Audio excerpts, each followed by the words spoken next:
self-sabotaging don't have to be something that taking us down. I want to go ahead and move on to another thing I want to talk about, and that is establishing boundaries.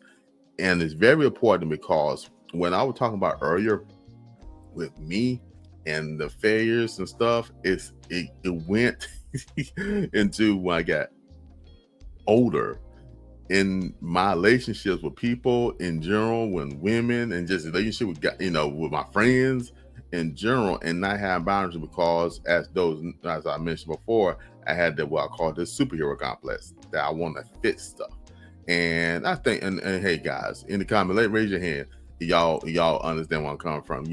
Everything was a project. You wanted to make sure things are right. Most male are what we call it, task oriented. They wanted to resolve and fit something, and some things does not require us to do that. Sometimes you just have to be patient, wait, you need to just listen and stuff. So we had to learn how to set boundaries, and I learned that later on by setting boundaries.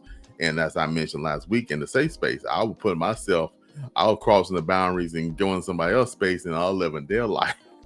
I'll live in their situation, and I felt crowded, and I didn't feel like not myself because it wasn't my environment. It wasn't me. And what you want to do is you want to meet somebody, so that's what we call a shared space. But now these days we call flex spaces shared spaces. And those in corporate America, we know that got a whole lot of shared spaces out there. And we share space, but it's still your space over there, and there's another space right there, but it's a shared environment. But you still have a part where it's you. It's not all the other person.